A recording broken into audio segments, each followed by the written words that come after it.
நாம இந்த வீடியோல எதை பத்தி பார்க்க போறோம்னா நம்ம லைஃப்ல டெய்லி யூஸ் பண்ணக்கூடிய சென்டென்ஸ் வந்து இங்கிலீஷ்ல மேக் பண்ணி பேசுறது எப்படின்னு தான் நாம இந்த வீடியோல பார்க்க போறோம். फ्रेंड्स நம்ம சேனலை ஃபர்ஸ்ட் டைம் பார்க்கறீங்கன்னா சப்ஸ்கிரைப் பண்ணி கூட இருக்க பெல் ஐகானை கிளிக் செய்வீங்க. ஓகே, ஃபர்ஸ்ட் சென்டென்ஸ் பாப்போம். அப்புறமா என்ன ஞாபகப்படுத்து. நம்ம சொல்றோம்ல அப்புறமா என்ன ஞாபகப்படுத்து. இது எப்படி சொல்லலாம்? அப்புறமா என்னை ஞாபகப்படுத்து. இல்ல வந்து சப்ஜெக்ட் கிடையாது, அதனால வெர்ப தான் நம்ம ஃபர்ஸ்ட் எழுதுவோம் தானே. ஞாபகப்படுத்து. ஞாபகப்படுத்துறதுக்கு என்னது? ரிமைண்ட். ஞாபகப்படுத்துறதுக்கு ரிமைண்ட். யார? என்னை. அப்போ மீ. என்னைனா me, object. அப்புறமா அப்படின்னா லேட்டர். அப்புறமானா லேட்டர். ஓகே, அப்போ அப்புறமா என்ன ஞாபகப்படுத்து அப்படின்னா remind me later. Remind me later. Okay, next அப்புறமா கேளு. நம்ம சொல்லுவோம்ல அப்புறமா கேளு அப்படின்னு. இது எப்படி சொல்றது? அப்புறமா கேளு அப்படின்னா கேக்குறதுக்கு இங்கிலீஷ்ல என்னது? ஆஸ்க். ஆஸ்க். அடுத்து அப்புறமா லேட்டர். ஓகே, அப்போ அப்புறமா கேளு அப்படின்னா ஆஸ்க் லேட்டர். Ask later. அப்புறமா என்ன கேளு அப்படின்னு சொல்லுவோம்ல, அப்புறமா என்ன கேளு அப்படின்னா என்ன வரும்? Ask me later. அப்புறமா அவங்கிட்ட கேளு அப்படின்னு சொல்றதுக்கு ஆஸ்க் ஹிம் லேட்டர். ஓகே, இந்த மாதிரி நம்ம சொல்றோம். அடுத்து அப்புறமா வா. அப்புறமா வா அப்படின்னு சொல்லுவோம்ல, இது எப்படி சொல்றது? அப்புறமா வான்னு சொல்றதுக்கு வாரதுக்கு இங்கிலீஷ்ல என்னது? கம். வரதுக்கு கம். அடுத்து அப்புறமா அப்படின்னா லேட்டர். அப்போ கம் லேட்டர் அப்படின்னா அப்புறமா வா. கம் லேட்டர், அப்புறமா வா. ஓகே, அடுத்து அப்புறமா டிவி பாரு. இது எப்படி சொல்லலாம்? அப்புறமா டிவி பாரு. இது பாருங்க, டிவி பாரு அப்படின்னா பாக்குற. டிவியை மென்ஷன் பண்ணி பாரு அப்படின்னா வாட்ச். அடுத்து டிவி, வாட்ச் டிவி. அடுத்து அப்புறமா லேட்டர். அப்போ அப்புறமா டிவி பாரு அப்படின்னா வாட்ச் டிவி லேட்டர். அப்புறமா டிவி பாருன்னு சொல்றதுக்கு வாட்ச் டிவி லேட்டர். நெக்ஸ்ட் அது யாருக்காக? ஏதோ ஒரு விஷயம் வாங்கியிருப்போம், இல்ல ஏதாவது ஒண்ணு இருக்கும், அது யாருக்கு, அது யாருக்காக அப்படி கேட்போம்ல. இப்படி கேட்கணும்னா எப்படி கேட்கறது? அது யாருக்காக அப்படின்னா உன்னோட நிலையை பற்றி நம்ம பேசுறது. இங்க என்னன்னா ஃபர்ஸ்ட் வந்து ஹூல ஸ்டார்ட் பண்ணி யாரு, காக. காகனா ஃபார். அப்போ யாரு, ஹூ. ஹூல ஸ்டார்ட் பண்ணி அந்த இடையில அந்த பேக்ஸ் வரும், லாஸ்ட் அந்த ஃபார்ல முடியணும்.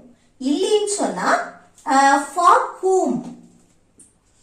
ஃபார் ஹூம் போட்டு ரிமைனிங் இருக்க பேக்ஸ் அடுத்து எழுதணும். சரியா? ரெண்டுமே நம்ம பார்ப்போம். அப்ப அது யாருக்காக, இல்ல அது யாருக்கு அப்படின்னு கேட்கணும்னா எப்படி கேட்கறது? பாருங்க, உன்னோட நிலையை பற்றி நம்ம சொல்றது. அப்போ யாருக்காக, யாருக்குன்னு சொல்லும்போது ஃபர்ஸ்ட் ஹூ போட்டு எழுதுவோம். ஹூ போட்டுட்டு லாஸ்ட் தான் அந்த ஃபார் நம்ம போடணும். சரியா? ஹூ. அடுத்து என்னன்னா நம்ம வந்து வெர்பா நம்ம டி வெர்ப் சேர்ப்போம் உன்னோட நிலையை பற்றி நம்ம கேட்கும் போது. அப்ப என்ன? இங்க இஸ் தான் வரும். Okay, who is. அடுத்து அது. அதுனா சப்ஜெக்ட். இட் இல்ல தட்னு கூட சொல்லிக்கலாம். அடுத்து அந்த லாஸ்ட் அந்த ஃபார வந்து லாஸ்ட் போடணும். Okay, who is it for? அது யாருக்காக, இல்ல அது யாருக்கு அப்படின்னு கேட்கணும்னா who is it for? who is it for? Okay, இதே இது for whom யூஸ் பண்றீங்கன்னா for who போட்டுட்டு அடுத்து ரிமைனிங் இருக்க வேர்ட்ஸ் அப்படியே எழுதணும். is போடணும். அடுத்து subject. Okay, for whom is it? for whom is it? Okay, next இது யாருக்காக. இது எப்படி கேட்கலாம்? இது யாருக்கு, இது யாருக்காக அப்படின்னு கேட்கணும்னா எப்படி கேட்கறது? பாருங்க, இதே இதுதான். Okay, who. ஹூ தொடங்குனீங்கன்னா ஹூ போட்டுட்டு அடுத்து இஸ் வரும். அதுக்கு அடுத்து இது சப்ஜெக்ட் திஸ். இல்ல இட்டுன்னு கூட போட்டுக்கலாம். சரியா? திஸ். அடுத்து ஃபார். அப்போ இது யாருக்காக, இது யாருக்குன்னு சொல்லும் போது who is this for?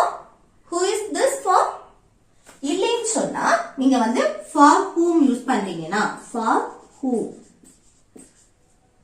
sorry for whom is this? Okay, for whom is this? இல்லனா who is this for? Okay, அடுத்து நெக்ஸ்ட் ஒன் பாருங்க. நான் அப்படி சொன்னேனா, நம்ம வந்து ஒரு டவுட்லியோ இல்ல ஒரு ஆச்சரியமாவோ நான் அப்படி சொன்னேனா அப்படின்னு கேட்போம்ல, அதை எப்படி கேட்கலாம்? நான் அப்படி சொன்னேனா அப்படின்னு கேட்கறதுக்கு பாருங்க, பாஸ்ட் முடிஞ்சு போன விஷயத்தை பற்றி நம்ம क्वेश्चन கேக்குறோம். அப்ப என்ன did யூஸ் பண்ணோம் தானே, சிம்பிள் பாஸ்ட் டென்ஸ் படி நம்ம क्वेश्चन கேட்கும்போது did. அடுத்து என்ன வரணும்? சப்ஜெக்ட். சப்ஜெக்ட் என்ன? நான், ஐ. அடுத்து verb, அப்படி சொன்னேனா, சொல்றதுக்கு இங்கிலீஷ்ல say. இங்க பாஸ்ட் பத்தி பேசுறோம், verb present ஃபார்ம்ல இருக்கும். ஏனா இங்க did வந்திருக்கு. did வந்தா verb present ஃபார்ம்ல இருக்கும்.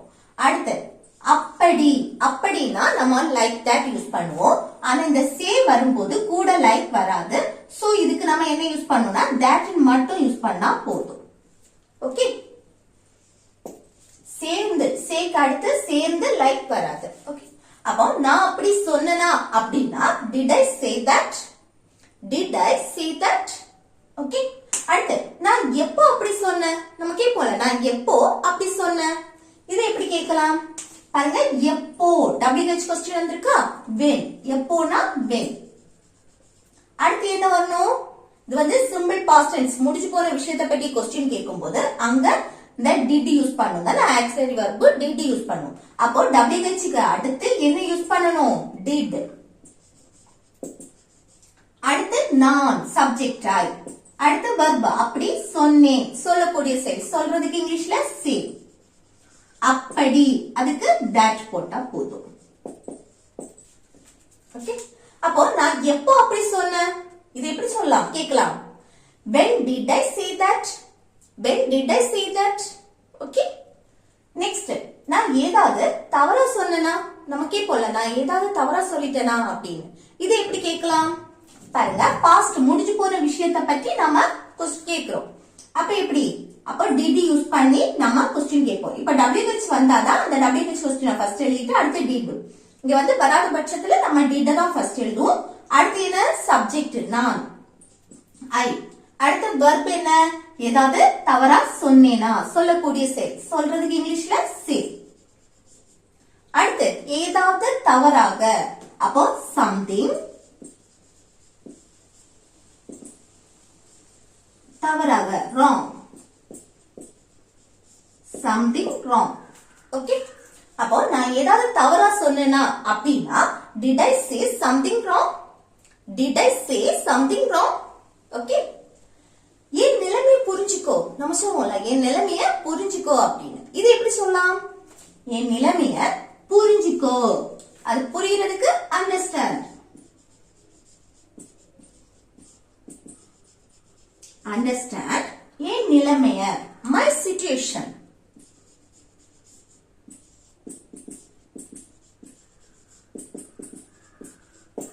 ஓகே, அப்ப என் நிலைமைய புரிஞ்சுக்கோ அப்படினா understand my situation.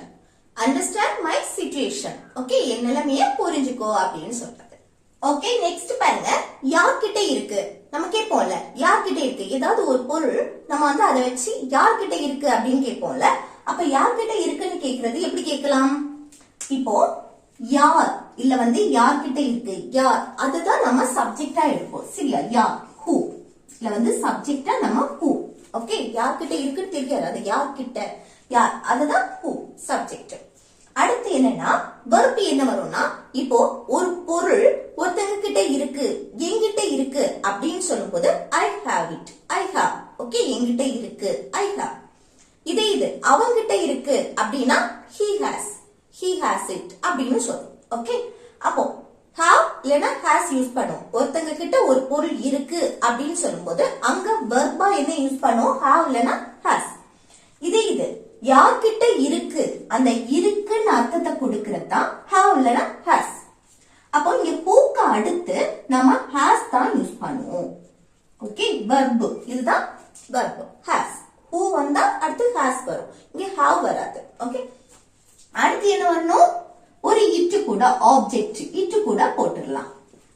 who has it, யார்கிட்ட இருக்கு, who has it. Okay, next சாவி, சாவி மெயின் பண்ணி கேக்குறோம். சாவி யார்கிட்ட இருக்கு? இதை எப்படி கேட்கலாம்? அப்ப யார்கிட்ட இருக்குன்னு கேக்குறதுக்கு who has, அந்த it இருக்க இடத்துல சாவி வந்துச்சு. அப்ப சாவி, the key.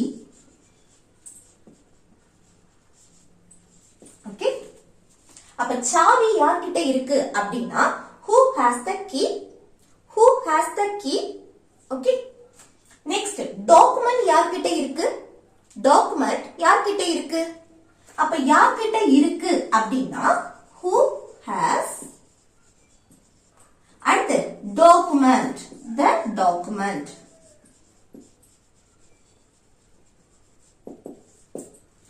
ஓகே, அப்ப டாக்குமெண்ட் யார்கிட்ட இருக்கு அப்படின்னா who has the document, who has the document. Okay, next யார்கிட்ட இருந்தது? ஒரு பொருள் யார்கிட்ட இருந்தது அப்படின்னு கேக்குறோம். பாஸ்ட் முடிஞ்சு போன விஷயத்தை பத்தி கேக்குறது. யார்கிட்ட இருந்தது, இந்த இடத்துல அந்த இருந்தது அப்படின்னா had வரும். ஓகே, verb என்னது? had. யார்கிட்ட who, அடுத்து இங்க has இருக்க இடத்துல பாஸ்ட்னால had. எல்லா சப்ஜெக்ட்டுக்குமே நம்ம had தான் யூஸ் பண்ணுவோம். அடுத்து கூட ஒரு it போட்டுருங்க. அப்ப யார்கிட்ட இருந்தது அப்படின்னா who had it, who had it. Okay, next chain யார்கிட்ட இருந்தது? செயின் வந்து யார்கிட்ட இருந்தது அப்படின்னு கேக்குறோம். இதை எப்படி கேட்கலாம்?